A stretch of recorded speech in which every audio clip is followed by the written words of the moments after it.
انسان کو پیدا کیا تو کیا جنوں کو نہیں کیا؟ کیا فرشتوں کو نہیں کیا؟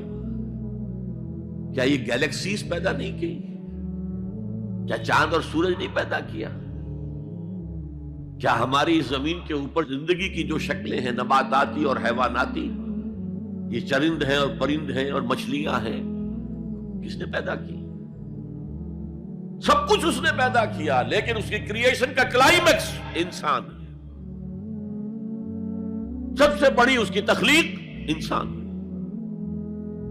جو مسجود ملائک بن گیا۔ فسجد الملائکۃ کلھم اجمعون، کس قدر تاکید ہے، سجدے میں گر گئے تمام فرشتے، کل کے کل فرشتے جمع ہو کر 3 مرتبہ۔ کہیں شبہ رہ جائے جبرائیل نے نہیں کیا ہوگا سجدہ یا اسرافیل نہیں، کلھم اجمعون۔ یہ انسان شاہکار ہے اللہ کی تخلیق کا۔ فرمایا ہے خلقتہ بیدیہ، اے ابلیس تو اس آدم کو سجدہ نہیں کرنا چاہتا جسے میں نے اپنے دونوں ہاتھوں سے بنایا۔ کیا معنی اس کے؟ اللہ کے 2 ہاتھ کیا ہیں؟ الا لہ الخلق والامر، 2 عالم ہیں، ایک عالم امر ہے، ایک عالم خلق ہے۔ عالم امر میں اللہ کے حکم کی تعمیل چشم زدن میں ہو جاتی ہے۔ انما امرہ اذا اراد شیئا فانما یقول له کن فیکون۔ اور عالم خلق میں وقت لگتا ہے۔ آم کی گٹھلی سے درخت تو بنے گا آم کا، لیکن کتنے سال لے گا؟ ماں کے پیٹ میں بچہ پرورش تو پائے گا، لیکن 9 مہینے لے گا۔ اللہ نے فرمایا کتنی جگہ پر میں نے آسمان اور زمین 6 دنوں میں پیدا کی۔ عالم خلق میں ٹائم کا ایلیمنٹ ہے، عالم امر میں کوئی ٹائم نہیں۔ عالم امر سے تعلق رکھنے والی صرف 2 مخلوقات ہیں، فرشتے اور انسانی ارواح۔ یسألونک عن الروح قل الروح من امر ربی۔ اور عالم خلق سے ہمارا یہ جسم ہے، حیوانی وجود ہمارا جو زمین سے آیا ہے۔ منہا خلقناکم وفیہا نعیدکم ومنہا نخرجکم تارۃ اخری۔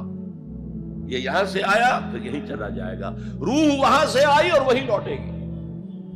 انا للہ وانا الیہ راجعون، یہ ہمارا جسم تو نہیں جائے گا۔ الرحمن علم القرآن خلق الانسان علمہ البیان۔ انسان کو جو صلاحیتیں دی اللہ نے، ان میں سب سے بڑی صلاحیت قوت بیان ہے۔ اس لیے انسان کو اہل منطق کہتے ہیں حیوان ناطق، بولنے والا حیوان۔ یہ اپنے آپ کو ایکسپریس کرنے کی صلاحیت ہے۔ یہ تمام صلاحیتوں میں چوٹی کی صلاحیت ہے۔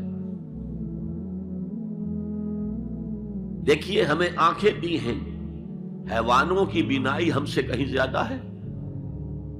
ایسے حیوان بھی ہیں کہ جنہیں لائٹ کی ضرورت ہی نہیں، بغیر روشنی کے دیکھتے ہیں۔ یہ باز اور شاہین بڑی بلندی سے زمین پر پڑی ہوئی سوئی کو دیکھتے ہیں۔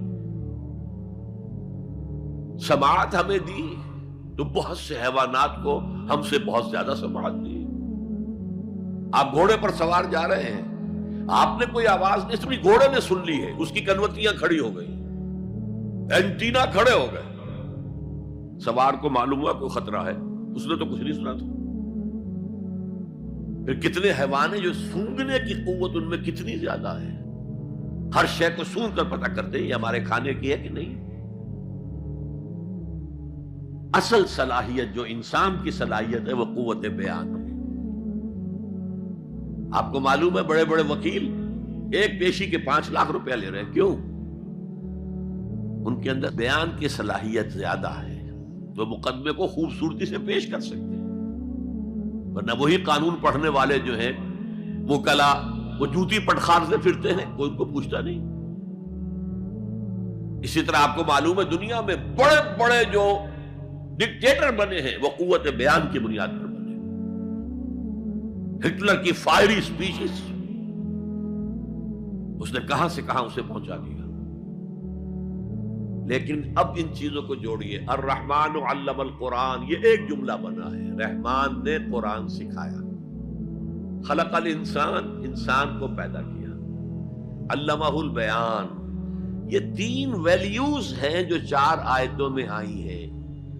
آپ نے میتھمیٹکس میں یا ارتھمیٹکس میں پڑھا ہوگا ریشو پروپورشن کا قاعدہ، نسبت و تناسب. 3 ویلیوز دے دی گئی، یہ چوتھی تلاش کرو. وہ چوتھی ویلیو کیا ہے؟ دیکھو، اگر تمہیں کوئی قوت بیان اللہ نے دی ہے، اسے قرآن کو بیان کرنے میں صرف کرو.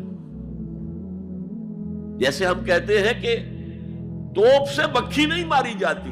توپ جتنی بڑی شے ہے وہ مکھی مارنے کے لیے تو استعمال نہیں ہوتی. تمہیں اللہ نے قوت بیان دی ہے، اسے صرف پیسے کمانے کے لیے استعمال نہ کرو، اسے لیڈری چمکانے کے لیے استعمال نہ کرو. اس قوت بیان کو اس قرآن کے بیان کرنے میں استعمال کرو.